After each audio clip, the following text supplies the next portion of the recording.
Good evening प्यारे बच्चों.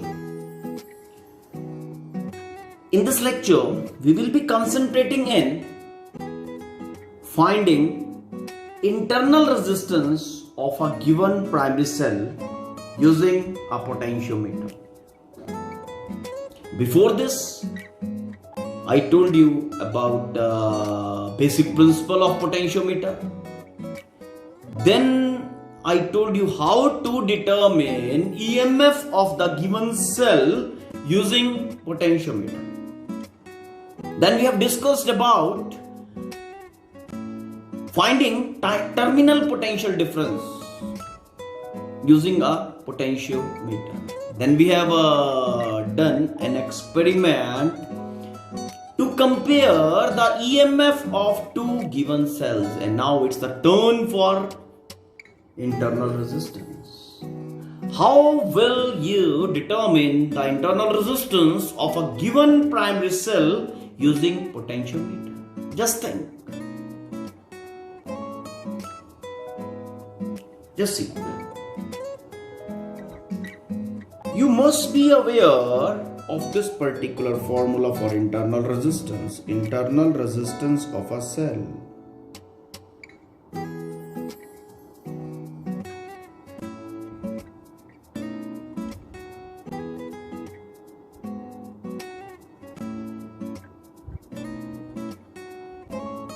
R is equal to E minus V over V multiplied by R. R is resistance which is withdrawing current from the cell. Do you know this? Do you remember that you have done this particular formula? From which situation you have done this? Okay. We will be using this formula for determining the internal resistance. What is E? E is EMF of the given cell. What is V?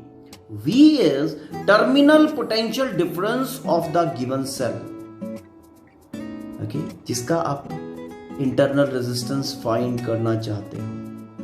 What is R? R is resistance withdrawing current from the cell when terminal potential difference is measured. जब terminal potential difference को measure किया ना, उस time जो resistance current withdraw कर रहा है cell से, this is that R. Okay, and having these all values, we will be able to calculate the internal resistance of the cell. अब आपको EMF भी पोटेंशियोमीटर से फाइंड करना आता है, टर्मिनल पोटेंशियल भी फाइंड करना आता है ना? तो देन क्या चाहिए आपको? पॉज करो and think of the terminology कि हाउ यू विल बी. ठीक है, अगर इस जंक्चर पे you are able to draw the circuit and able to think of the process, it means you have understood potentiometer in a good way.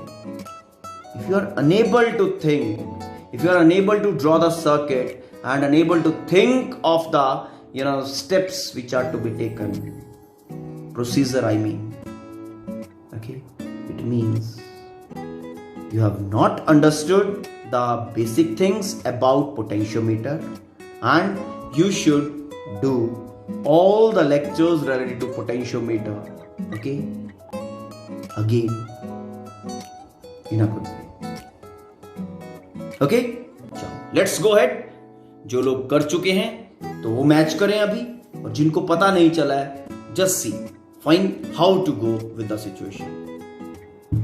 Potentiometer wires fitted on the plank, एक फट्टे के ऊपर लगे हुए हैं. अब इन wires को potentiometer बना दे. What to do?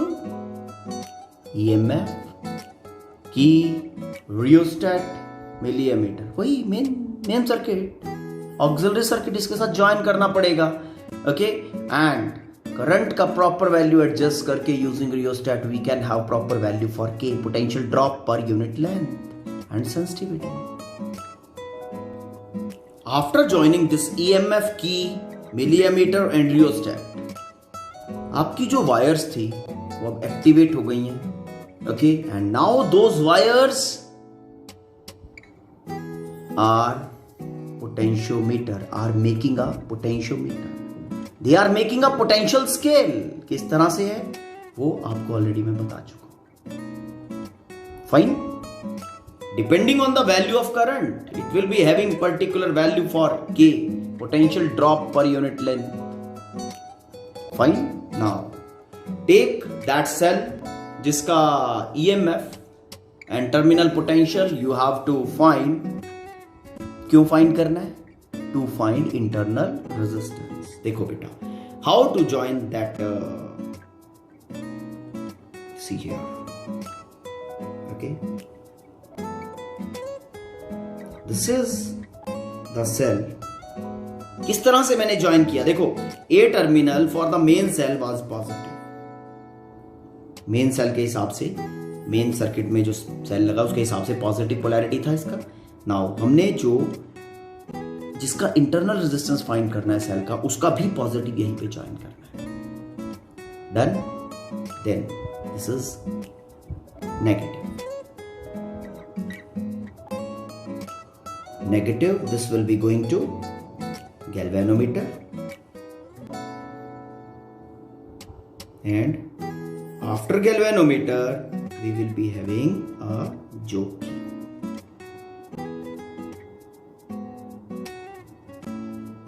It's okay, but इस सर्किट को यूज करके आप टर्मिनल पोटेंशियल डिफरेंस फाइंड कर पाओगे? Answer is no. क्योंकि जब आपको balancing point IG is equal to 0 मिलेगा तो इस बैटरी से कोई करंट फ्लो नहीं करेगा. सिंगल आर्म है. ठीक है, तो इसके लिए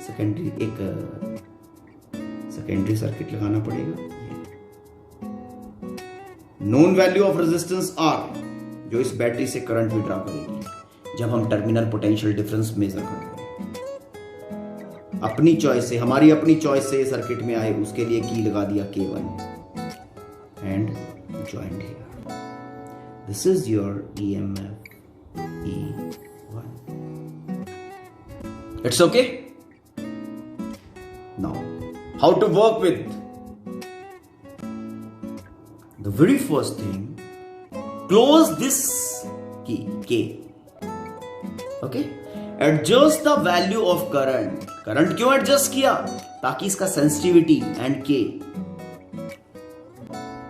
Okay, K, that is potential drop per unit length, potential gradient. Okay, उसका वैल्यू एडजस्ट किया जा सके. Potential drop per unit length का वैल्यू एडजस्ट किया जा सके. This is depending on current ना. Okay, now current is adjusted to adjust the proper value of K. After that, what you will be doing, have this K1 open. ठीक, have this K1 open. K1 open होने से this part, ये वाला जो resistance वाला part है, this part will be out of circuit, and the circuit which will be effectively participating, that will be this much. Okay, and in this situation आप working start करने के लिए what you will be doing, jockey, first touch the jockey at A. Galvanometer will show deflection in one direction, suppose this. Okay, बीच में 0 होता है galvanometer का. And now touch this jockey. After touching at A, touch the jockey at B. The deflection should be other side with respect to 0. If galvanometer is behaving this way, deflection in opposite direction when touching at A and B, it means the circuit is correct. ठीक है, फिर क्या करना है? Slide the jockey from A, okay, gently. कब तक? Till we get IG is equal to 0. ये resist, ये की ओपन है, ये की ओपन है तो ये सर्किट में नहीं है. Till we get IG is equal to 0. ठीक है. Now as we get IG is equal to 0, ठीक है. Let at point J we are getting IG is equal to 0. Record that value of length. Record that value of length. Let the length is L1. Okay. Then क्या पता चलेगा आपको? वो जो balancing, वो जो लेंथ है IG, length corresponding to IG is equal to 0, वो आपको EMF देगा या टर्मिनल पोटेंशियल डिफरेंस देगा? जस्ट थिंक, पॉज करके सोचो. This is your starting step. Okay? Now, slide the joke. Let for L1 length, L1 with respect to point A, common point A है ना, IG is equal to 0. ठीक है? Length record कर दिया. अब इस लेंथ के कॉरस्पॉन्डिंगली हमें EMF मिलेगा या फिर terminal potential difference. Just check. We are taking observation with K1 open. ठीक है. K1 अगर ओपन है तो ये resistance will not be part of circuit. Open है ना, तो no current will be withdrawn. मतलब only this, whatever current जो भी इस EMF के कारण होगा वो गैल्वेनोमीटर वाली लाइन में ही होगा. गैल्वेनोमीटर वाला लाइन में IG is equal to 0. Okay, जब IG इज इक्वल टू 0 मिल गया, okay, no current is withdrawn from cell, तो potential difference across the terminals VMN. Okay, no current is withdrawn from cell क्या देगा आपको? EMF देगा. तो विद K1 ओपन जो बैलेंसिंग लेंथ आपको मिला है, ठीक है, that length will provide you EMF. तो E1 is equal to EMF of cell.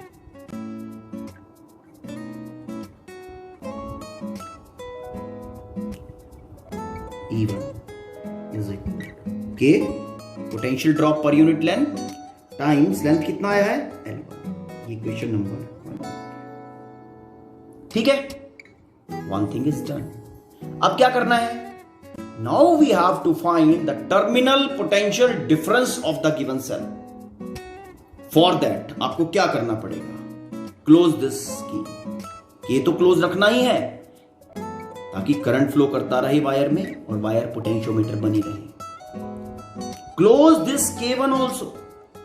जब आप इस K1 को क्लोज करोगे तो आप ध्यान देने वाली बात है कि इस लूप में इस बैटरी के कारण करंट फ्लो करना शुरू कर देगा. ठीक. तो when the current is flowing क्या होगा? अब आप जब बैलेंसिंग लेंथ रिकॉर्ड करोगे, जब IG is equal to 0 record करोगे विद द सिचुएशन, तो इस लूप के अंदर, यहां पे इस लाइन में इस IG के थ्रू करंट नहीं होगा, लेकिन इस लूप में तो करंट फ्लो कर रहा होगा इस क्लोज लूप के अंदर. इट मींस आपका जो VMN होगा, potential difference across the terminals of the cell, वो क्या देगा आपको? टर्मिनल पोटेंशियल डिफरेंस देगा. ठीक है. तो अब क्या सिचुएशन जनरेट करना है? Keeping K open, also you have to close K1 with the same current. You have to work in the same. ध्यान रहे, करंट पहले सिचुएशन में जब EMF मेजर किया और टर्मिनल पोटेंशियल डिफरेंस मेजर कर रहे हैं, दोनों सिचुएशंस में your current should be same. Okay. Now close K1 and K both close. इस सीन में क्या होगा? इस सिनेरियो में क्या होगा? R जो सर्किट में रेजिस्टेंस लगा हुआ है, ये वाला इस लूप में भी करंट फ्लो करना स्टार्ट कर देगा. पोटेंशियोमीटर वाले साइड तो जाएगा ही जाएगा, इसमें भी फ्लो करना शुरू कर देगा. ठीक है. Now again the same thing you have to do. Jockey को A पे टच करो, जोकी को B पे टच करो. Deflection should be in opposite directions. और फिर क्या करना है? आफ्टर गेटिंग दिस कंफर्मेशन कि deflection is in opposite direction, फिर क्या करोगे? Start sliding the jockey on wire starting from A. Current through the galvanometer will go on reducing, and क्या करना है? Finally achieve IG is equal to 0.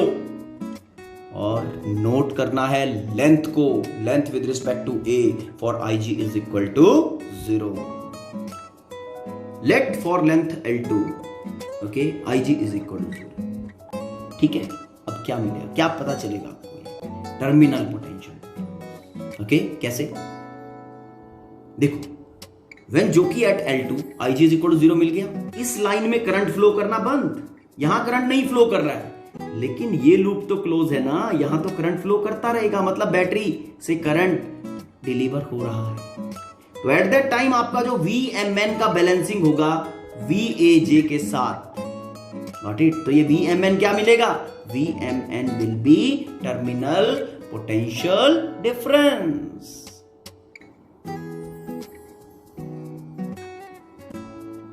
Terminal potential difference, that is V is equal to K times L2. It's okay. Terminal potential difference मिल गया.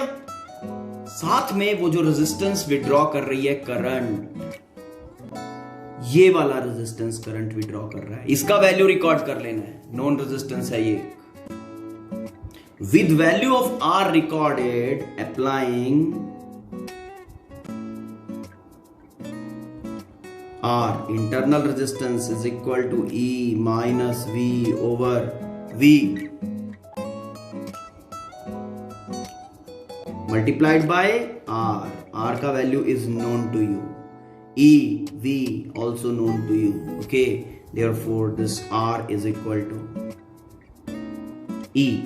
E is K times L1 minus V is K times L2 divided by K times L2 multiplied R. K gone? Okay. Therefore R is equal to L1 minus L2 over L2 multiplied by R. आपको internal resistance मिल गया. ठीक है. Now बड़ा simple सा question देता हूं आपको. Just think which of the length will be having greater value, L1 और L2. पॉज करके आराम से सोचो. देखो, यहां पे इस सिचुएशन में हमारा जो सेल है जिसका हम इंटरनल रेजिस्टेंस फाइंड कर रहे हैं, वो करंट डिलीवर कर रहा है या करंट रिसीव कर रहा है. Current is flowing like this through this circuit. ये रेजिस्टेंस वाला सर्किट जब टर्मिनल पोटेंशियल डिफरेंस रिकॉर्ड किया ऐसे जा रहा है. पॉजिटिव से करंट बाहर आ रहा है, तो ये डिस्चार्जिंग ऑफ सेल का केस है. डिस्चार्जिंग ऑफ सेल वाले केस में आपका टर्मिनल पोटेंशियल डिफरेंस जो होता है that is less than EMF. When cell discharges, V is equal to E minus IR. E minus something is V. तो क्या हुआ? Therefore, V has to be less than E. अगर आपका terminal potential difference less than E है, तो length balancing length for terminal potential difference that is L2 has to be less than L1. Got it? Go through this particular video, okay, and try to understand potentiometer at very conceptual level. This is a very simple thing, okay. आराम से coolly इसको video को watch करो और after that book से read करो. And if there is still any confusion, let me know.